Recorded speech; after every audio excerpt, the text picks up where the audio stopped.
साक्षी गली न्यूज। अब फिर मैं डॉक्टर अनागल अलीवाला के पास गई कि आप मेरे को रीज़न दे दो कि कैसे मेरे बच्चा बताया कि बच्चे के गले में कॉटी और उसका कलर भी ग्रीन हो गया था, ऑक्सीजन लेवल की क्या क्या रीज़न दिया कि बच्चे का ब्रेन डैमेज था, किडनी डैमेज थी, अगर वो जी भी जाता तो वो माजूर हो जाता।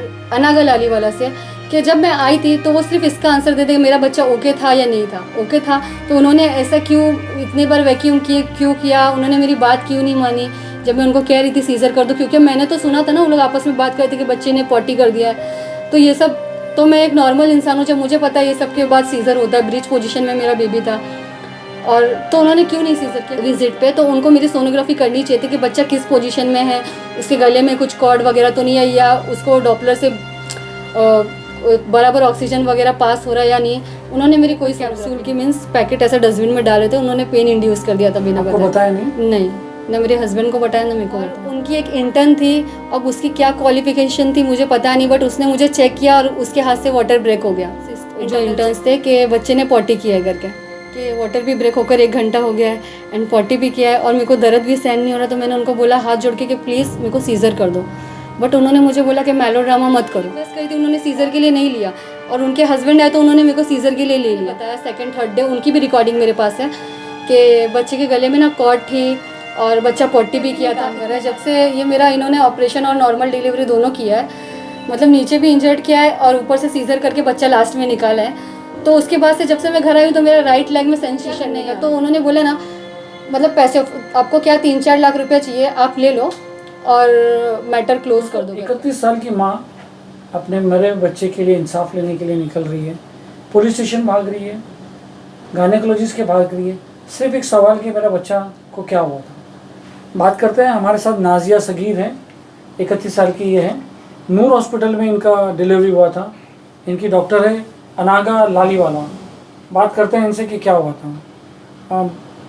नाजिया पहले आप बताइए कि स्टार्ट से बताइए क्या हुआ था। मैं 9 जून को डॉक्टर के पास रूटीन चेकअप के लिए गई थी और उन्होंने मुझे चेक किया, मुझे कोई पेन वगैरह कुछ भी नहीं था, मैं नॉर्मली रूटीन चेकअप के लिए गई थी, और उन्होंने मुझे चेक किया और बोला आपको एडमिट होना पड़ेगा। तो मैंने उसे कहा कि नहीं मैं घर जाके आती हूँ, अभी मैं इस प्रिपरेशन से नहीं आई हूँ कि मैं अभी एडमिट हो जाऊँ। वडाला। ठीक है, वडाला एंटोपिल? नहीं, बरकत अली। अच्छा। तो मैंने उनको बोला कि मैं घर जाके आती हूँ, तो उन्होंने कहा नहीं कि रास्ते में ही हो जाएगा, आप घर मत जाना। लेकिन मैं विदाउट पेन के आई थी, तो उन्होंने क्या किया था, इंटरनल चेक करते time without information pen induce कर दिया था मेरा, और ये मुझे भी नहीं पता था कि इन्होंने पेन इंड्यूस करा है। कैसे करते हैं? कैप्सूल इंसर्ट करके, इंटरनल चेक के दौरान उन्होंने कैप्सूल इंसर्ट कर दी। तो आपका वाटर बैग बराबर? हाँ, सब बराबर था, मुझे कोई पेन भी नहीं था, कुछ भी नहीं था, मैं एकदम नॉर्मली रूटीन चेकअप के लिए आई थी। डॉक्टर अनागल अलीवाला। ठीक है। ये खुद हॉस्पिटल में आए थे? नहीं, उनके परकार क्लिनिक में उन्होंने। परकार क्लिनिक यहाँ पर जो है नूर मस्जिद के पास? हाँ, राइट जी। तो उसके बाद उन्होंने मेरे को बोला कि नहीं आप घर मत जाओ, आपको हो जाएगा, मतलब 1 घंटे में हो जाएगा। तो मैंने यही सोचा कि मैं विदाउट पेन आई थी तो 1 घंटे में कैसे होगा। तो मैंने देखा वो कोई कैप्सूल की मीन्स पैकेट ऐसा डस्टबिन में डाले थे, उन्होंने पेन इंड्यूस कर दिया था बिना बताया। नहीं, ना मेरे हस्बैंड को बताया ना मेरे को बताया। और फिर मैं वहाँ जाकर एडमिट हो गई। राइट, अब एडमिट होने के बाद मैं भी नूर हॉस्पिटल में, उनके कहने पे हो गया? हाँ, उनके कहने पे मैं नूर हॉस्पिटल में एडमिट हो गई, और वहाँ पे मुझे कोई पेन नहीं था, मैं अच्छी थी, 8 o'clock तक अच्छी थी। उन्होंने एनएसटी की, तो एनएसटी में भी मेरे बेबी की रिपोर्ट एकदम अच्छी थी, फाइन रिपोर्ट थी। उसके बाद मुझे अचानक से 9 बजे ज़्यादा पेन होने लग गया। 9 तारीख को? नहीं, 9 तारीख को ही 9 बजे बहुत ज़्यादा पेन होने लग गया, मतलब बिल्कुल पेन नहीं था, और अभी अचानक से मुझे एकदम ज़्यादा पेन होने लग गया एकदम एक साथ। कितना महीना था आपका? 9th मंथ कंप्लीट था। 9 मंथ? कितने वीक थे? 9 पूरा कंप्लीट हो गया? 39 वीक्स हो गए थे। हाँ, वो तो हाँ, फाइन था वो, स्वाभाविक है, कभी भी हो सकता है। हाँ, तो उन्होंने मतलब मेरे को अचानक फिर पेन आने लग गए, एक साथ बहुत ज़्यादा ही पेन आने लग गए, क्योंकि मेरी एक ऑलरेडी बेटी है, तो मुझे मतलब पता है कि वैसे पेन नहीं आते जो मुझे आने लग गए थे। तो उन्होंने मेरे को डायरेक्ट अंदर लेबर रूम में ही ले लिया, और लेबर रूम में लिया तो 9 तारीख? हाँ, 9 तारीख को 10 बजे के करीब, और डॉक्टर नहीं आए थे, और उनकी एक इंटर्न थी, अब उसकी क्या क्वालिफिकेशन थी मुझे पता नहीं, बट उसने मुझे चेक किया और उसके हाथ से वाटर ब्रेक हो गया इंटरनल चेक के दौरान, और वाटर ब्रेक हो गया। तो जब भी मैंने उनको बोला कि मुझसे हो नहीं रहा, आप लोग सीज़र कर दो, बट डॉक्टर अवेलेबल नहीं थे। डॉक्टर फिर आए 11 बजे रात को। 11 बजे रात को आए, तो मैंने उनसे भी टाइम लगता है डॉक्टर को कॉल करके आने में? बिल्कुल। तो डॉक्टर, मैंने उनको वैसे भी मैसेज पहले ही डाला था और उन्होंने एडमिट मुझे किया था, तो वो पहले ही आ सकते थे क्योंकि उन्होंने एडमिट किया था, तो उनके ऑब्जर्वेशन में ही मुझे 9 बजे आ जाना चाहिए था एटलीस्ट उनको, लेकिन वो लेट आए, 11 बजे आए, वो भी मेरे मैसेज करने के बाद। मैंने मैसेज किया उनको कि मेरे को 1-1 मिनट में कॉन्ट्रैक्शन आ रहे हैं, आप प्लीज़ आ जाओ करके। आप ओटी में थे? मैं अंदर लेबर रूम में थी। हाँ, वही लेबर रूम। हाँ, लेबर रूम में थी मैं। तो उनकी जो टीम थी वो उनको इन्फॉर्म नहीं कर रही थी कि वाटर ब्रेक हो गया है? अब वो मुझे नहीं पता, उन्होंने इंटर्न्स लोग ने इन्फॉर्म किया कि नहीं किया। थी उस टाइम? मैं कॉन्शियस थी। बोलिए। तो क्या हुआ फिर, मेरा वाटर ब्रेक हो गया, तो वो आए 11 बजे, उसके बाद मतलब 1 घंटा, ऑलमोस्ट 1 घंटे के बाद आए वाटर ब्रेक के भी, और आए हैं तो वो नॉर्मल डिलीवरी के लिए मीन्स ट्राई करने लग गए। तो मैं उनको मना कर रही थी कि हाथ जोड़ के रिक्वेस्ट करी थी, क्योंकि मुझे पता है कि ये अलग चीज़ हो रही है, ये पेन अलग हो रहा है। और फिर उन लोग ने आपस में बात करना स्टार्ट कर दी, जो इंटर्न्स थे, कि बच्चे ने पॉटी किया है करके। उन लोग ने मुझे नहीं इन्फॉर्म किया। हाँ, उन लोग ने आपस में बात करना चालू कर दी कि बच्चे ने पॉटी किया है। तो मैंने बोला कि वाटर भी ब्रेक होकर 1 घंटा हो गया है एंड पॉटी भी किया है और मेरे को दर्द भी सहन नहीं हो रहा। तो मैंने उनको बोला हाथ जोड़ के कि प्लीज़ मेरे को सीज़र कर दो, बट उन्होंने मुझे बोला कि मेलोड्रामा मत करो। और कैसा बोला डॉक्टर ने? हाँ, ये डॉक्टर अनागा लाली वाला ने, हाँ, कि डोंट डू मेलोड्रामा। तो उसके बाद भी मैं उनसे हाथ जोड़ के रिक्वेस्ट करती रही कि प्लीज़ आप कर दो सीज़र, मुझे नहीं हो रहा है। तो भी उन्होंने कोई रिस्पांस नहीं दिया। और उसके बाद बिना परमिशन के वैक्यूम किया। वैक्यूम करने के लिए परमिशन चाहिए होती है, बट उन्होंने कोई भी परमिशन नहीं दी। डिसीजन लेगा ना डॉक्टर, बार बार थोड़ी पेशेंट से पूछेगा। लेकिन एक नॉर्मल एक चीज ठीक है, लेकिन बार बार आपकी कंडीशन ऐसी है तो डॉक्टर बार बार थोड़ी पूछेगा बेटा मैं ये करूँ क्या? लेकिन वैक्यूम के लिए परमिशन चाहिए होती है। और वो भी मैंने गायनेकोलॉजिस्ट से बात की दूसरे, कि वैक्यूम 1 बार होता है, 2 बार होता है, उन्होंने 4 बार वैक्यूम किया। अच्छा। हाँ, और वो भी विदाउट इंफॉर्मेशन, पूछा भी नहीं। मुझसे भी परमिशन नहीं, मैं उनका हस्बैंड हूँ। वैक्यूम के लिए परमिशन चाहिए होती है, लेकिन उन्होंने नहीं ली। सेकंड डे आके मुझसे साइन लिखे, अरे मेरे को आपने एक साइन कर दो। तो मुझे पता नहीं था मेरा बेटा ऑफ हो गया, लोग ने मुझे बताया ही नहीं था कि वहीं पे रहते हैं। फिर वैक्यूम किया उन्होंने? फिर हाँ, वैक्यूम किया। उसके बाद है ना, मेरी हालत और सीरियस हो रही थी, मेरे को ब्लीडिंग जा रही थी बहुत ज़्यादा, तभी भी वो नहीं ले रहे थे। लास्ट में उन लोग ने ना मुझ पर फंडल कर रहे थे, मीन्स जो प्रेशर करता है, तो 2-2, 3-3, 4-4, 5-5 लोग कर रहे थे, ऐसे पूरे साइड में घेरे थे और बार बार एक आके फंडल करते जा रहे हैं मुझे। तो मैंने उनको डॉक्टर बच्चे को पुश कर, हाँ हाँ, तो भी मुझसे नहीं होता। तो मैंने उनको बहुत चिल्ला के बोला कि प्लीज़ मेरे को सीज़र कर दो, तभी भी उन्होंने नहीं किया। वो बार बार मैंने मतलब हर तरीके से बोल के देखा तो भी नहीं किया। लास्ट में बच्चे की शायद हार्ट बीट ड्रॉप हुई, उन्होंने मेरे हस्बैंड को इन्फॉर्म किया कि बच्चे की हार्ट बीट ड्रॉप हो रही है, सीज़र में लेना पड़ेगा। जी, क्या हुआ? हाँ, मतलब वहाँ पे फिर जब डॉक्टर आए थे तो उन्होंने मतलब कुछ करीब काफी टाइम का कौन डॉक्टर आया था? डॉक्टर अनागा लाली वाला, जब हम लेके गए वो आके आपको क्या बोले? तो आके बोले कि बच्चे का हार्ट बीट ड्रॉप हो रहा है तो मुझे उसको अर्जेंट सीजर में लेना पड़ेगा। तो मैंने बोला ठीक है, जैसा आपको ठीक लगे। फिर अंदर उन्होंने मेरे को ऊपर सीज़र में लिया और सीज़र में लेने के बाद उनके हस्बैंड आए। कभी तक आए? बस गई हूँ, उसके बाद तुरंत आ गए थे 5-10 मिनट में। इसी के लिए मुझे ये मेरा डाउट है कि उनको सीज़र नहीं आता था, इसी के लिए उन्होंने इतना, मैंने रिक्वेस्ट करने के बावजूद उन्होंने वेट किया सीज़र के लिए। ये मेरा डाउट है कि मैं उनको जब से रिक्वेस्ट करी थी उन्होंने सीज़र के लिए नहीं लिया, और उनके हस्बैंड आए तो उन्होंने मेरे को सीज़र के लिए ले लिया। तो पहले तो ये चीज़ कि मेरी उनके हस्बैंड से कोई भी ऐसी बात नहीं थी कि आप मेरा सीज़र करोगे या नॉर्मल करोगे। मेरा अनागा लाली वाले से ट्रीटमेंट चल रहा था, तो उनके हस्बैंड ने क्यों सीज़र किया? अच्छा, आपका कहना है कि मेरे हस्बैंड ने क्यों ट्रीट किया? हाँ, उनके हस्बैंड ने क्यों सीज़र किया? क्या रीज़न था? उनको नहीं आ रहा था सीज़र करना। जब आपका वाटर बैग टूटा, हाँ, से लेके सीजर तक कितना टाइम हो गया? करीब 3 घंटे, क्योंकि 10 बजे मेरा वाटर ब्रेक हुआ था। बच्चे ने पॉटी खा लिया है, हाँ, उससे और सीजर करने ऑलमोस्ट 3 घंटा, ऑलमोस्ट 3 घंटा। आपको ऐसा लगता है कि बच्चा उसी दौरान दम तोड़ दिया?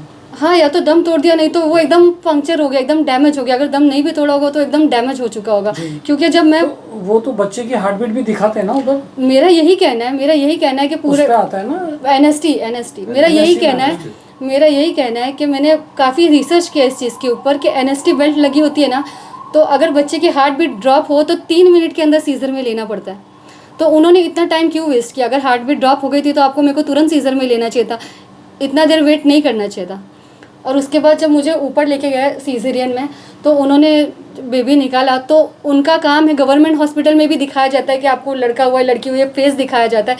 जब मैं कॉन्शियस थी तो उनको मुझे दिखाना चाहिए था, उन्होंने मुझे कुछ इन्फॉर्म नहीं किया आपको क्या हुआ है क्या आपका नहीं। सीजर हुआ तो आप तो बेहोश हो गए? नहीं मैं कॉन्शियस थी, खाली सुन रहता है। अच्छा, नीचे का हाँ लोअर खाली सुन, हाँ लोअर एब्डोमेन। हाँ लोअर एब्डोमेन सुन रहता, मैं पूरी कॉन्शियस थी, मैं उन लोगों की आपने बातें बच्चे की आवाज़ सुनी थी? नहीं बच्चा नहीं रोया था, जरा भी नहीं रोया? जरा भी नहीं रोया था। और मुझे यही डाउट है कि उन्होंने पूरा डैमेज ही कर दिया था, तो कहाँ से रोएगा, इसलिए नॉर्मल डिलीवरी भी नहीं हुई ना। स्टिचेस लगाए? हाँ स्टिचेस लगाए, लेकिन उन्होंने मेरे को बिल्कुल इन्फॉर्म नहीं किया ये सब कि क्या हुआ क्या नहीं, और हस्बैंड को भी नहीं किया इन्फॉर्म। बच्चा होने के बाद आपको कोई किसी ने कुछ बताया? नहीं, मुझे कोई इन्फॉर्म नहीं किया सर। मैं तो उल्टा डॉक्टर के पीछे भाग रहा था। मैं मैम क्या हुआ, मेरी वाइफ कैसी है। तो कितने बजे तक आप भागे? मैं रात को, मुझे बच्चा तो रात को 1:05 में टाइमिंग बताए, और पैदा होने का मुझे टाइमिंग। डॉक्टर कुछ 3 बजे दिखे, तो मैं उनके पीछे गया। मैम अच्छे, मैंने बोला मैम क्या हुआ है, मतलब मेरी वाइफ ठीक है ना। मैंने डायरेक्ट भी नहीं पूछा उनको कि क्या हुआ। फिर मैंने लास्ट में पूछा मैम लड़का हुआ कि लड़की, तो उनका जो रिएक्शन था ना, तो जैसे डिलीवरी रूम में ले गए थे ना, तो पहले कुछ अलग ही लग रहा था। तो मुझे गड़बड़ लगा कि कुछ तो हो गया, क्योंकि वो बात ही नहीं कर रहे थे, सीधा ऐसा जा रहे थे। बोले नहीं हाँ लड़का हो गया। तो मैं बोला ये डॉक्टर हमेशा खुशी खुशी मिलते थे, आज क्या हो गया इनको। तो मुझे लगा था कि कुछ हुआ है। तो फिर सुबह 4 बजे गया मैं, तो मुझे मालूम पड़ा बच्चा वेंटिलेटर पे। तो वहाँ पे एक डॉक्टर सना थी। तो भी आपने नहीं देखा? नहीं, तो मैं डॉक्टर सना को मैंने रिक्वेस्ट किया, उन्होंने बोले कि अंदर अलाउड नहीं, बोला मैं बच्चे का बाप हूँ। यानी बच्चा पैदा होने का टाइम क्या था? 1:05 मिनट। ना आपको दिखा ना आपको नहीं दिखा? मेरे को तो सेकंड डे ही देखने मिला, मेरे को कुछ नहीं देखने मिला। ऐसा जनरली ऐसा सब दिखाते हैं कि हाँ, गवर्नमेंट जैसे हॉस्पिटल में भी पैदा होता दिखाता है तो माँ के पास रखते हैं, दिखाते राइट। ताकि और मैं माँ उनसे की पूछ mental- भी रही हूँ, मैं उनसे पूछ भी रही हूँ, मतलब ऑपरेशन चल रहा था मेरा, मैं उनसे पूछ भी रही हूँ मेरा बेबी कैसा है, मेरा बेबी कैसा है। बट जितना स्टाफ था वो लोग कोई मुझे रिप्लाई नहीं कर रहे इस चीज़ का, कुछ आंसर ही नहीं कर रहे। फिर और वहाँ पे ना कुछ ब्लड अरेंजमेंट भी नहीं था। हाँ। मतलब मेरा इतना ब्लड लॉस हो गया था, मैं टाइम पे नहीं लेके आता ना, तो मैं ऑफ हो जाती थी। तो बच्चे के साथ में इनका भी हो जाता था प्रॉब्लम। हाँ, फिर क्या हुआ? एक बार फिर आपको कब मालूम पड़ा? मुझे तो आपको जब पता चला कि बच्चा हो गया उसके बाद आप सो गए? नहीं, मैं पूरे टाइम कॉन्शियस थी। मैं सेकंड डे थर्ड डे तक का बिल्कुल नहीं सोई हूँ, मैं सोई नहीं हूँ, पूरे टाइम कॉन्शियस। सेकंड डे क्या हुआ? सेकंड डे क्या ये दोनों चले गए? हाँ, ये लोग दोनों डॉक्टर चले गए सीजर वगैरह करके। फिर ये लोग, अब तुम लोग को बताओ। हाँ, सुबह मैंने 5 बजे डॉक्टर फैजान को फ़ोन लगाया। डॉक्टर फैजान कौन है? वो बच्चों के डॉक्टर हैं। पीडियाट्रिक। मैंने उनको फ़ोन किया, मतलब सर कि बच्चा तो वेंटिलेटर पे है सर। तो उन्होंने बोले हाँ वेंटिलेटर पे है बच्चा, लेकिन आपका घबराओ मत, दुआ करो कि 70-80% बच्चे ठीक हो जाते। तो मैंने बोला ठीक है कोई बात नहीं सर, ठीक है। फिर मैंने रिटर्न उनको 6:30 बजे को, फिर सुबह कुछ 11 बजे मैंने बोला सर कि तो ये क्या वही है क्या डॉक्टर फैजान? हाँ, ये भी वहीं पे। नूर हॉस्पिटल तो इन्होंने मतलब मुझे सुबह में मैंने उनसे डेथ का रीज़न पूछा, बोला सर क्या है। तो उन्होंने बोला बच्चे के गले में नाल फंसी थी। आपको पहले बताया कि अब तक बच्चे की डेथ की खबर नहीं आई है जो हम बात कर रहे हैं? अब जहाँ पे थे वहीं पे से बात अच्छा कर रहे हैं। अभी तक अपने उसमें बच्चे की खबर नहीं आई है जो अपन बात कर रहे हैं, नहीं, तो तो लोग समझ रहे, लोग देख रहे जी हैं। सर जी। तो अभी आप कंटिन्यू करते रहिए। 4 बजे आपने उनको फोन किया, हाँ, वो बोले 4 बजे वेंटिलेटर बच्चा मैंने देखा सर वेंटिलेटर पे था, और 5 बजे मैंने उनको फ़ोन किया। मैंने उनको बोला सर बच्चा वेंटिलेटर पे है सर। तो बोले कि हाँ बच्चा वेंटिलेटर पे है, लेकिन ज़्यादा दुआ करो, टेंशन मतलब 70-80%। आपको वेंटिलेटर पे डालते हुए बच्चे को आपसे बात हुई कि बच्चे को वेंटिलेटर पे डाल रहे हैं? नहीं, मुझे कुछ भी नहीं बताया गया। आपको क्या? नहीं, बताया? मेरे को तो बताया ही नहीं गया। मैं तो बहुत हैप्पी था सर, मैं तो वही खुश था कि चलो बच्चा हो गया ठीक है। फिर 5 बजे के बाद क्या हुआ? खबर कब मिली आपको कि बच्चे का इंतकाल हो गया? मैं बताऊँ इसके बारे में कुछ? ये है ना, ये मुझसे पूछने आए कि बच्चे, ये मेरे को 11 बजे सेकंड डे बताए कि थोड़ा बच्चा अपना थोड़ा सा कांच पे है। अब ये मुझे डायरेक्ट नहीं बताया कि वेंटिलेटर में करके। कितने बजे बताया इन्होंने? ये मेरे को सुबह 9-10 बजे ऐसे आए मेरे पास, धीरे और धीरे बोला मतलब? कि बच्चा ना वेंटिलेटर पे है, ये कांच पे है करके बताया। मेरे को ये नहीं बताया कि ऐसा वेंटिलेटर पे बॉक्स में है? हाँ, मेरे को ऐसे ही खाली बोले कि बच्चा अभी कांच डायरेक्ट पे है। वेंटिलेटर पे एक मिनट, बच्चा बॉक्स में था कि वेंटिलेटर पे था? वेंटिलेटर पे था। वो जो ऐसा काट के लगाते बच्चे नहीं, को? हाँ, वो नहीं का पंपिंग होता है हाँ, उसमें, मतलब वो एक एक आर्टिफिशियल नॉर्मल बॉक्स आता उसमें नहीं था? नहीं, आर्टिफिशियल ऑक्सीजन, मतलब जैसे हाँ, नॉर्मल मैं समझ गया, ठीक है। तो इन्होंने मुझसे ना 9-10 बजे के टाइम पे आके बात की कि है ना बच्चा कांच में है करके। इन्होंने मेरे को झूठ आपको बोला। अब तक खबर आ गई थी? हाँ, इनको खबर आ गई थी। धीरे धीरे उसको शॉक नहीं देना चाहता था। आपको किसने बोला कि बच्चे का इंतकाल हो गया? बच्चे का ये मेरी इंतकाल बात ना, सुनिए। मैं सुबह जब डॉक्टर फैजान से मिला ना 11 बजे, तो मैंने बोला कि सर बच्चा एक काम करो मेरे को दे दो, मैं दूसरे हॉस्पिटल में मैंने बात कर लिया था। तो वो बोले कि ठीक है मैं जाके आता हूँ।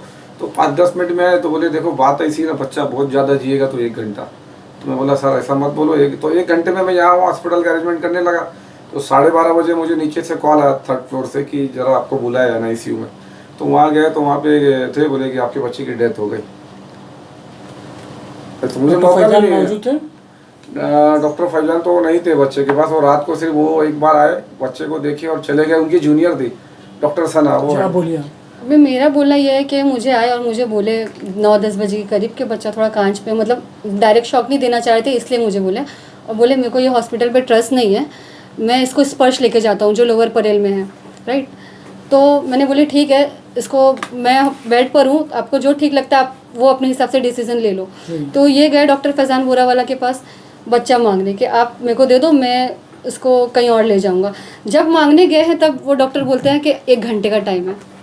आप पहले ये इसके इन्फॉर्मेशन पहले नहीं है। आपको ऐसा था कि बच्चा सही है? नहीं, वो उसको बोले थे कि टेंशन मतलब हो जाएगा, अच्छा हो जाएगा। फिर बोलिए आप। तो मुझे ये डाउट है कि ये जब मांगने गए कि मैं शिफ्ट कर रहा हूँ दूसरी जगह से, वेंटिलेटर गाड़ी का अरेंजमेंट कर लिए, तब जाके आप बता रहे हो कि बच्चा 1 घंटा जिएगा। मीन्स क्या बच्चा, आप क्या प्लानिंग में थी उनकी कि 2-3 दिन उसको ऐसे ही वेंटिलेटर में रख के ये लोग का बिल चार्ज करेंगे और बाद में धीरे धीरे इन्फॉर्म करेंगे कि बच्चा ऑफ हो गया है।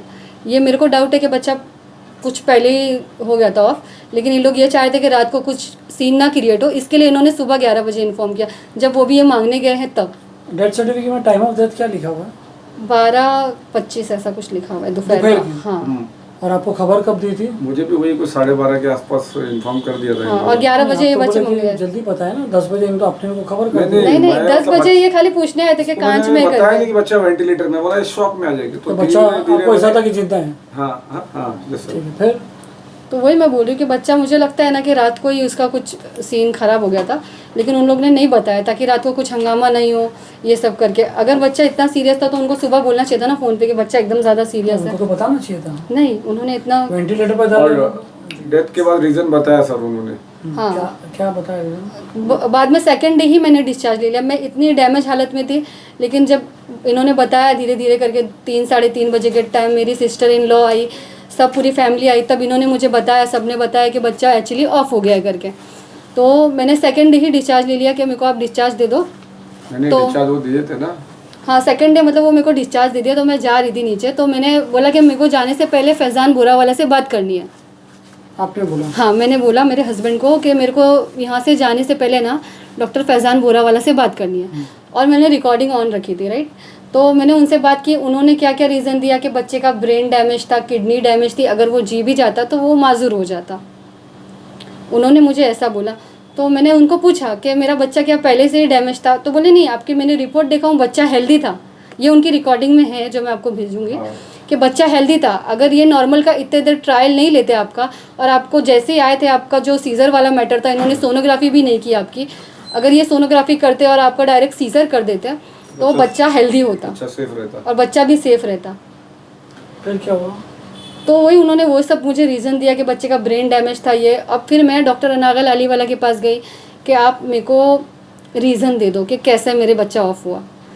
तो वो बोल रही आई डोंट नो, ये कोई रीज़न हुआ? मैं उनसे सर दो ही और मैं क्वेश्चन- हॉस्पिटल मैनेजमेंट से काफ़ी दिनों से डेथ समरी मांग रही हूँ कि आपने मेरे बच्चे को किस हालत में रिसीव किया। जो फैज़ान बोरावाला मुझे बोल रहे हैं ना, तो मुझे वो आपके सब, पास फैजान की रिकॉर्डिंग है? हाँ है रिकॉर्डिंग, वो मुझे दीजिए। हाँ मैंने आपको ऑलरेडी सेंड किया। ठीक है, फिर तो क्या लगता है आपको क्या हुआ? पहले तो बहुत लापरवाही हुई है। आप तो ऑपरेशन, हाँ, आप तो बेहोश भी नहीं मैं थे। बेहोश बिल्कुल नहीं थी। तो मुझे तो लगता क्या है ये लगता है? पूरी लापरवाही थी, क्योंकि मेरा बच्चा ना 1 महीना पहले उन्होंने सोनोग्राफी की थी, तो उसमें ब्रिज पोजीशन में था। तो ब्रिज पोजीशन मीन्स क्या होता है कि बच्चे का जो सर होता है वो ऊपर होता है और पैर नीचे होता है, राइट। तो इसमें ऑलमोस्ट सीजर होता है। बट उन्होंने ना मेरी कोई सोनोग्राफी नहीं की। जब मैं उनके पास गई लास्ट विजिट पे, तो उनको मेरी सोनोग्राफी करनी चाहिए थी कि बच्चा किस पोजीशन में है, उसके गले में कुछ कॉर्ड वगैरह तो नहीं है, या उसको डॉपलर से बराबर ऑक्सीजन वगैरह पास हो रहा है या नहीं। उन्होंने मेरी कोई सोनोग्राफी नहीं की और डायरेक्ट मुझे लेबर में भेज दिया। और मुझे पेन इंड्यूस किया, वो भी विदाउट इन्फॉर्मेशन पेन इंड्यूस किया। और जो वैक्यूम किया वो भी विदाउट परमिशन वैक्यूम किया। और कॉर्ड, गले में कॉर्ड थी, राइट। और बच्चे ने पॉटी किया था, ये उनका बताना हमको फ़र्ज़ था कि आपके बच्चे के गले में कॉर्ड है, आपके बच्चे ने पॉटी किया है। ज़्यादा अगर आप भी सुनते हो ऐसा कुछ होता है तो डॉक्टर आके इन्फॉर्म करते कि ऐसा ऐसा हुआ है, बट उन्होंने नहीं किया। ये मुझे बच्चे के डॉक्टर पीडियाट्रिक डॉक्टर सना ने बताया 2nd-3rd डे, उनकी भी रिकॉर्डिंग मेरे पास है कि बच्चे के गले में ना कॉर्ड थी और बच्चा पॉटी भी किया था। इतने सारे रीज़ना ने बताया 2nd-3rd डे, उनकी भी रिकॉर्डिंग मेरे पास है कि बच्चे के गले में ना कॉर्ड थी और बच्चा पॉटी भी किया था, इतने सारे रीज़न थे इसके लिए। वो मैंने उनसे रीज़न मांगा कि वो डॉक्टर सना से कि मेरा बच्चा क्या कंडीशन में आपने रिसीव किया था, तो उन्होंने बताया कि बच्चे के गले में कॉटी और उसका कलर भी ग्रीन हो गया था ऑक्सीजन लेवल की कमी के कारण। जन्म होके कितनी देर में हुआ ये? 11 घंटे में। नहीं, जो सना के हाथ में कब आया बच्चा? तुरंत आया था। पैदा होते साथ? हाँ, पैदा होते साथ। यानी उसके गले में कॉर्ड था? गले में कॉर्ड था, उसने पॉटी भी पिया हुआ था, मेकोनियम हुआ था उसको। और उसके अंदर मुश्किल तो 10% जान और है ना, जब उन्होंने रिसीव किया है। और उन्होंने क्या बोला कि बेबी का कलर भी ग्रीन था और बेबी की सांस नहीं थी, ओनली धड़कन थी, ओनली धड़कन थी। उन्होंने ये भी कहा और उसको फिर कार्डियक मसाज वगैरह दिया। तो अभी मेरा ये पूछना है डॉक्टर अनागल अली वाला से कि जब मैं आई थी तो वो सिर्फ इसका आंसर दे दे कि मेरा बच्चा ओके था या नहीं था। ओके था तो उन्होंने ऐसा क्यों इतने बार वैक्यूम क्यों किया, उन्होंने मेरी बात क्यों नहीं मानी जब मैं उनको कह रही थी सीज़र कर दो, क्योंकि मैंने तो सुना था ना वो लोग आपस में बात कर रहे थे कि बच्चे ने पॉटी कर दिया है। तो ये सब तो मैं एक नॉर्मल इंसान हूँ, जब मुझे पता है ये सब के बाद सीज़र होता है, ब्रीच पोजीशन में मेरा बेबी था, और तो उन्होंने क्यों नहीं सीज़र किया, क्यों मेरी बात नहीं सुनी? क्योंकि उनको नहीं आता था कि वो अपने हस्बैंड का वेट कर रही थी, डॉक्टर डैनी लाली वाला आएंगे तो ही सीज़र होगा, राइट? ऐसे भी हो सकता है आपको ऐसा लग रहा है कि बच्चा पेट में ही दम तोड़ दिया हो और बाद में इन लोग ने आपकी जान और बच्चे की जान बचाने के लिए ऐसा कुछ भी नहीं था, ऐसा कुछ भी नहीं था। मेरा बच्चा तो अच्छा था, ऑपरेशन थिएटर बिल्कुल रेडी नहीं था, मेरा बच्चा ओके था। के टाइम पे देखो लेबर के टाइम पे मैं क्या बोलती हूँ, मैं तो बेड पर हूँ, राइट? मैं कॉन्शियस भी हूँ लेकिन मैं बेड पर हूँ। एनएसटी रिपोर्ट तो लगी हुई है ना, मेरा यही सबसे बड़ा प्रॉब्लम मेरे को यही आ रहा है कि जब एनएसटी रिपोर्ट लगी, इतनी टेक्नोलॉजी है कि आपको बच्चे की हार्ट बीट दिख रही है, अगर बच्चे की हार्ट बीट लो ही उन्होंने नीचे इन्फॉर्म किया तो इतना क्यों देर लगा दिया मुझे ऑपरेशन थिएटर तक लेके जाते जाते कि बच्चे का ऐसा हो गया। और एनएसटी रिपोर्ट में 3 मिनट के अंदर सीजर लेना पड़ता है अगर बच्चे की हार्ट बीट लो आती है तो। और ऑपरेशन थिएटर में कुछ भी रेडी नहीं था, सब ऐसे ही थे वहाँ पे, और ब्लड वगैरह कुछ अरेंजमेंट नहीं था, कुछ भी नहीं। अच्छा, आप बता रहे थे कि बच्चा जब दफनाने लेके गए थे, हाँ, तो उसके सर पे क्या था? सर उसके सर पे ये हेड एक साइड पूरा अंदर घुस गया था, तो कम से कम मुझे इन्फॉर्म तो करके देना चाहिए था कि आपका बच्चा ये कंडीशन में। तो मैंने उनको बोला भी था कि जरा ये हिस्सा थोड़ा खोल के देना, मैंने मेरी तरफ से बोला ताकि मेरे रिश्तेदार आएंगे तो आखिरी बार एक बार देखना चाहेंगे, और फिर भी उन्होंने पूरा रैप करके दिया पूरा। तो फिर मैं लेके गया, लेकिन जब मैं नहलाने लगा, गुसल कराने लगा, तब मैंने देखा तो मैं शॉक हो गया एकदम। मैंने देखा ये अंदर, तो मैंने जाके बात किया उनसे, तो बोले हुआ रहेगा वैक्यूम से। मैम कैसा हो रहेगा ये तो बता दो। तो डॉक्टर फैजान का बोलना ये कि तुम्हारे बच्चे का सर डैमेज था, जो कि रिकॉर्डिंग में है। तो मैं यही पूछना सकता हूँ डॉक्टर आना का कार्रवाई क्या किया आपने? अभी मैंने पुलिस स्टेशन में रिपोर्ट डाला है, कंप्लेन किया उनके खिलाफ, हाँ कंप्लेन डाला है उनके खिलाफ। तो अभी वो स्टेटमेंट चल रहा है, अभी तक स्टेटमेंट आ रहे हैं। डॉक्टर से बात करने गए थे बनाकर? हाँ, मैं डॉक्टर अनागल अली वाला से बात करने गई थी, उसकी भी रिकॉर्डिंग है मेरे पास। मैंने उनको पूछा कि देखो मेरे को पुलिस कंप्लेंट वगैरह कुछ नहीं करनी है, हम लोग भी एक मिडिल क्लास फैमिली से आते हैं, आप खाली मेरे को रीज़न दे दो कि कैसे हुआ, क्योंकि आप मेरे को रीज़न दे दोगे तो मैं सेटिस्फाई हो जाऊंगी कि क्या रीज़न था। मैंने उनको यहाँ तक कि बोला अगर मेरी भी कोई मिस्टेक है तो आप मुझे वो भी एक्सप्लेन कर दो कि क्या था। तो वो डॉक्टर कह रही है आई डोंट नो। अभी किसी के मरने का कोई तो रीज़न होता है, आई डोंट नो कोई आंसर नहीं हुआ। जब कोई क्या लगता है आप लोग ये सब चीज़ को लेके लोग कुछ चीज़ छुपा रहे हैं आपस में? हाँ बिल्कुल छुपा रहे हैं, बिल्कुल छुपा रहे हैं। जो मुझे होगा आपके हिसाब से? मेरे हिसाब से तो बहुत कुछ आ रहा है मेरे माइंड में। मुझे लग रहा है वो पेन इंड्यूस किया था, उसके वजह से शायद पहले ही अंदर बच्चा कुछ डैमेज हो गया हो, या फिर हाँ अंदर ही अंदर उसका ब्रेन वगैरह डैमेज हो गया हो, या फिर वैक्यूम से हुआ होगा, या तो फिर गले में कॉर्ड फंसी होगी उससे उसका गला कुछ ये हो गया होगा, ये जो भी है। तो फिर क्योंकि एनएसटी लगने के बाद इतनी बड़ी घटना होना बहुत बड़ी बात है। खाली पुलिस स्टेशन में जाने से नहीं चलेगा ना? नहीं तो ये सब मेडिलीगो केसेस होता है। हाँ, तो उन्होंने कहा है ना कि जे बोर्ड जाएगा सारा मेडिकल डिपार्टमेंट में। पैर भी नहीं काम कर रहा। हाँ, मेरा राइट पैर भी नहीं काम कर रहा है जब से ये मेरा इन्होंने ऑपरेशन और नॉर्मल डिलीवरी दोनों किया है, मतलब नीचे भी इंजर्ड किया है और ऊपर से सीजर करके बच्चा लास्ट में निकाला है। तो उसके बाद से जब से मैं घर आई हूँ तो मेरा राइट लेग में सेंसेशन नहीं आ रहा है बिल्कुल। अभी जरा भी सेंसेशन नहीं है? सेंसेशन नहीं है, मैं चलती हूँ लेकिन मेरे को मतलब एक होता है ना कि कुछ फीलिंग आना, उसके ऊपर कुछ चढ़ा हो, तो मुझे पूरे फिट पे सेंसेशन नहीं आ रहा है। ठीक है, और क्या हुआ फिर? आप बोले पुलिस वाले का फ़ोन आया था? हाँ, पुलिस वाले का फ़ोन नहीं आया था। तो कल अभी मेरा ये इनकम्प्लीट केस है, राइट? ये कहाँ पर है? पायदुनी पुलिस स्टेशन में केस है? हाँ, मेरा ये वाला जो केस है ये पायदुनी पुलिस स्टेशन में। अभी मेरा क्या हुआ कि मेरे को कुछ प्रॉब्लम्स हो रही थी, तो अब मेरे को नॉर्मल डॉक्टर तो ले नहीं रहे वहाँ के जहाँ पे मैं जा रही हूँ। तो उनका कहना है कि आपका जहाँ ट्रीटमेंट हुआ है आप वहीं जाके दिखाओ। तो मैं कल डॉक्टर अनागल अली वाला के पास आई कि मेरे को कुछ प्रॉब्लम है बताने के लिए। तो मैं जैसे एंटर करी ना तो मेरी सिस्टर इन लॉ के साथ आई, क्योंकि मुझे PTSD हो गया, means post trauma stress disorder, right. और मुझे मतलब रात को नींद भी नहीं आती, डॉक्टर से डर लगता है। तो मैं मेरी 2 सिस्टर इन लॉ को साथ में लेकर आई थी कि आप लोग अंदर रहना, क्योंकि वहाँ डिलीवरी लेबर रूम में उन्होंने जो मिसबिहेव किया मेरे साथ, उसके बाद से मुझे काफ़ी डर बैठ गया। मतलब मेलो ड्रामा, ये वो जो वर्डिंग यूज़ करी मेरे साथ, हर चीज़ में तू तड़ाक, ये ऐसा कर, मतलब जो गवर्नमेंट हॉस्पिटल में भी नहीं होता वैसा उन्होंने मिसबिहेव किया, बातें की मेरे साथ लेबर रूम में नीचे, जब मैं उनको बोल रही थी कि मेरा सीज़र कर दो। लेकिन उन्होंने जो मिसबिहेव किया उसके बाद मुझे उनसे अकेले मिलने बहुत डर लगता है। तो मैं कल मेरी सिस्टर इन लॉ के साथ आई, क्योंकि मेरे हस्बैंड को भी अंदर नहीं लेती है वो चेकअप करते टाइम। तो मैं मेरी 2 सिस्टर इन लॉ के साथ अंदर आई, तो उन्होंने सीधा पर्स लिया एंड मास्क लगाया और जाने लगी। और ज़बरदस्ती ऐसा भीड़ में आके ऐसा चिल्लाया, हम लोग ने उनको रोका तो उन्होंने एकदम ज़ोर ज़ोर से चिल्लाना चालू कर दिया कि उनका ये था। और उन्होंने हमको पैसे भी ऑफ़र किए फ़ोन पे, व्हाट्सएप कॉलिंग पे, कि मतलब जैसे ये केस हुआ उसके दूसरे तीसरे दिन मेरे हस्बैंड ने फ़ोन किया कि मेरी वाइफ के पैर में सेंसेशन नहीं आ रहा है, उसको बहुत प्रॉब्लम है। जब भी मेरे को चलने भी नहीं आ रहा था, बहुत पैर में स्वेलिंग थी, तो मेरे हस्बैंड ने उनको कॉल किया कि ऐसा ऐसा मेरी वाइफ का है, अभी क्या करने का। तो उन्होंने बोला ना, मतलब पैसे आपको क्या 3-4 लाख रुपए चाहिए, आप ले लो और मैटर क्लोज कर दो करके। आपने क्या जवाब दिया?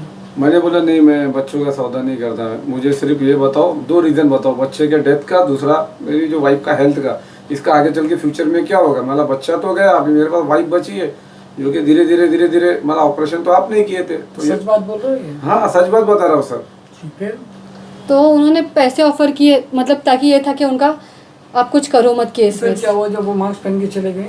अब उसके बाद क्या हुआ, मेरे सिस्टर लोग उनको रोक रहे हैं, लेकिन वो चिल्ला के भागी, जैसे वो डॉक्टर नहीं एक एक्टर होकर के, ऐसे वो चिल्ला के भागी है। वहाँ पे इतने सारे पेशेंट मौजूद थे, वो वहाँ पे गवाही दे सकते हैं अगर चाहो तो, कि वो चिल्ला के भागे। और वहाँ का जो स्टाफ था वो उनको ही सपोर्ट करेगा, जो उनके डॉक्टर्स हैं उनको ही सपोर्ट करेंगे। तो उन लोग भी इस तरीके से बिहेव करेंगे जैसे हम उनके साथ कुछ मिसबिहेव कर रहे हैं। हमने सिर्फ इतना बोला, मेरी सिस्टर इन लॉ थोड़ी हेल्दी है, बस उनको इतना बोला कि रुक जाओ, उसका देख लो, बात कर लो, लेकिन वो भाग गई चिल्ला के वहाँ से। और भाग गई तो उसके बाद मैंने पायदूनी पुलिस स्टेशन में मैंने डोंगरी पुलिस स्टेशन में भी पहले गई, वो मतलब उन लोग आए थे वहाँ पर जो ये सीन हुआ कल। तो उसके बाद डोंगरी पुलिस स्टेशन वाले आए थे वहाँ पर, तो मैंने उनको बोला कि आप मेरा केस लिखो। कहाँ पर? परकार? हाँ, परकार। तो मैंने उनको बोला कि आप मेरा केस लिखो कि मैं यहाँ पे ट्रीटमेंट के लिए आई थी, बाकी इन्होंने मेरे को ट्रीटमेंट नहीं दिया। तो उन्होंने क्या बोला, आपका केस पायदूनी में चालू, आप वहीं जाके लिखो। हाँ। तो मैं पायदूनी पुलिस स्टेशन गई और मैंने उनको सारा बताया कि ऐसा ऐसा मेरे को तकलीफ़ हो रही है। वहाँ के लेडीज़ कांस्टेबल को बताया मैंने पर्सनली कि मेरे को ऐसा ऐसा तकलीफ़ हो रही है और ये मेरे को चेक नहीं कर रहे करके। तो और मेरे को बाकी कोई डॉक्टर भी हाथ में नहीं ले रहा, अब मैं क्या करूँ। तो उन्होंने मेरे को बताया कि आप एक काम करो, सरकारी हॉस्पिटल जाओ, गवर्नमेंट हॉस्पिटल, वो आपको मना नहीं करेगा। तो मैं आज सुबह KM जाके आई हूँ, तो उन्होंने मेरे को दवा वगैरह दी है, KM वालों ने भी, कि ब्लड काफ़ी कम हो गया, वो सब उन्होंने मेरे को। डोंगरी पुलिस में क्या हुआ? तो डोंगरी पुलिस में आज है ना, मैं आई बताने के लिए कि कल की का NC पावती लेके। तो वहाँ पे एक पुलिस संदीप भगवान फुंडे थे, वो मुझसे मिसबिहेव कर रहे हैं कि उन्होंने आपके खिलाफ FIR डाली है कि आपने उन पे हमला किया, डॉक्टर अनागा लाली वाला ने, कि आपके खिलाफ FIR डाली कि आपने और आपके परिवार ने उन पे हमला किया है। उन्होंने ये FIR डाली और मैं उनको बोली कि तो उन्होंने डाली है, ठीक है, लेकिन मेरा बच्चे का मर्डर कैसा हुआ वो तो आप बता नहीं रहे हो, मेरे को बोल रहे हो कि वकील के पास जाना पड़ेगा, कोर्ट में जाना पड़ेगा। उनको क्या मालूम कैसे हुआ? वो नहीं बताएंगे, लेकिन वो मुझे क्या बोल रहे हैं कि आपको ना वकील के पास जाना पड़ेगा, कोर्ट में जाना पड़ेगा। आप मुझे ऐसा, मतलब उनको ये नहीं पता तो उनको ये भी कैसे पता है कि मैंने उन पे हमला किया? क्या मैं खुद पे हमला करने खड़े रहने के लायक हूँ? फुटेज आप चेक कर लो। हाँ, मैंने बोला। तो क्या बोले? वो बोलते वो सब मेरे को पता नहीं, आपके नाम डराने की टेक्निक। हाँ, ये डराने की टेक्निक है, ये टेक्निक डराने के लिए ही है कि ये लोग कैसा भी करके केस वापस ले लें। उनका यही है कि आप लोग केस वापस ले लो, क्योंकि मैं सिर्फ उनसे रीज़न मांग रही हूँ, वो रीज़न भी नहीं देना चाह रहे। और मुझे तो केस मैं करती भी नहीं, मैंने उनसे पहले ईमानदारी से पूछा, हो सकता है मेरी भी गलती, आप मेरे को बता दो कि क्या है करके, लेकिन वो बोलते आई डोंट नो। एक PSI खड़े हैं जो अच्छी बात कर रहे हैं यहाँ पे, बाकी वो जो संदीप क्या बोले PSI? वो बोले कि ठीक है, टेंशन मत लो, उनको मतलब उन्होंने कोऑपरेट किया कि पेशेंट है, थोड़ा सा ट्रीटमेंट करवाओ अपना, जो कि भाई घबरा नहीं जाए, अभी ऑलरेडी ये पेशेंट है, तो उन्होंने जरा रिलैक्स होकर बात की। देखिए, ये तो सारे आपके इल्ज़ाम लगाए हुए हैं। आपने बच्चे का पोस्टमार्टम कराया था? नहीं, असल में पोस्टमार्टम इसलिए नहीं करा था क्योंकि इसकी हॉस्पिटल में बोले थे पोस्टमार्टम कराने को। नहीं, उस टाइम ऐसा हो गया था कि ये तो एकदम शॉक में थी, मैं भी एकदम शॉक में था, मुझे समझ में नहीं आ रहा था मैं क्या करूँ। उन्होंने जल्दी मतलब बोला कि बच्चे की डेड बॉडी दूँ, तो फिर मेरे को कुछ समझ में नहीं आया, तो बस मुझे यही समझा कि जब आप डेड बॉडी लिए तब उसका सर वैसा था? असल में वो कपड़े में लपेटा पैक हुआ था, करके तो दिया नहीं था, समझ रैप में आया। करके लेकिन जब वहाँ गया तो सबको समझ में आ गया, और डॉक्टर फैजान का दूसरे दिन मैंने मतलब रिकॉर्डिंग भी कर लिया, तो वो खुद बोल रहे कि आपके बच्चे का सर डैमेज था, ऐसा वो खुद बोल रहे। और आज भी एक्सेप्ट करेंगे, ऐसा नहीं कि एक्सेप्ट नहीं करेंगे। कोई नहीं करता एक्सेप्ट, कोई नहीं करेगा एक्सेप्ट। आपको लगता कोई आके बोलेगा ऐसे हमारे से गलती हुई? नहीं, वो बिल्कुल नहीं करता है, कोई सही नहीं बोल रहे हो करेगा। आप। 5 टाइम नमाजी आदमी है तो शायद कर ले। 5 टाइम नमाज या करवा लो। नहीं एक्सेप्ट करते। अभी सबका यही है, उनका भी यही है, वो डरा रहे हैं, उनका भी यही है कि कैसा भी करके आप केस वापस ले लो। दोस्तों इस केस में कुछ ऐसे सवाल जो पैदा हो रहे हैं हॉस्पिटल, आपको क्या लगता है हॉस्पिटल की क्या गलती है इसमें? हॉस्पिटल की ये गलती है कि वहाँ पे कोई मैनेजमेंट नहीं है। अभी आप किसी का ट्रीटमेंट कर रहे हो, राइट, तो आपको उसकी डॉक्यूमेंटेशन देना चाहिए, डिस्चार्ज मांगने नहीं जाना चाहिए। डिस्चार्ज कार्ड दिया आपको? डिस्चार्ज कार्ड दिया है, मेरा डिस्चार्ज कार्ड दिया है, उसमें भी प्रॉपर इन्फॉर्मेशन नहीं लिखी है जो उनके साइड। सर्टिफिकेट, वो डेथ सर्टिफिकेट क्या एक प्लेन पेपर मतलब दिया था उन्होंने, जिसमें वो है मेरे पास, उसमें लिखा था मल्टी ऑर्गन फेलियर करके। लेकिन मैं क्या बोल रही हूँ कि उनको डेथ समरी देना चाहिए ना, कि बच्चे को आपने किस हालत में रिसीव किया, उसको क्या ट्रीटमेंट दी, उसको क्या क्या आपने क्या इंजेक्शन दिया, क्या मेडिसिन दी, आपको सब देना चाहिए मेरे को इन्फॉर्मेशन। आपने उसका पेमेंट लिया है मुझसे, राइट, लेकिन उन्होंने मुझे कोई इन्फॉर्मेशन नहीं दी इसके बारे में, और मैंने जाके मांगा तो भी उन्होंने इन्फॉर्मेशन नहीं दी इसके बारे में। और मैनेजमेंट से भी मैंने सबसे पहले मैनेजमेंट से बात की थी, तो उन लोग ने 72 आवर्स का टाइम मांगा था मुझसे। अब वो 72 आवर्स के बाद हम लोग वहाँ गए कि आपने क्या डिसीजन लिया, तो बोलते हैं हमारे हिसाब से डॉक्टर की कोई गलती नहीं थी। कौन बोला ये? मिस डॉक्टर मेहरा करके हैं वहाँ के मैनेजमेंट के, और साजिदा मैडम करके हैं एक नूर हॉस्पिटल के मैनेजमेंट के, और संकेत है और डॉक्टर रेहान है। ये 3-4 मैनेजमेंट के नाम मुझे पता है जो थे वहाँ पर।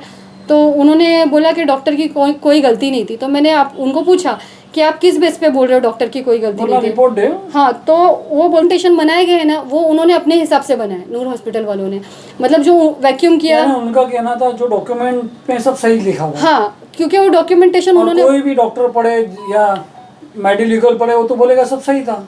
अब ये सब जो बातें ये आएगी कहाँ से, प्रूफ कैसे? ये प्रूफ ऐसे होगी कि सोनोग्राफी क्यों नहीं की, सबसे पहली चीज तो ये। हाँ, सोनोग्राफी क्यों नहीं की? सेकंड चीज के बिना परमिशन आपने वैक्यूम क्यों किया?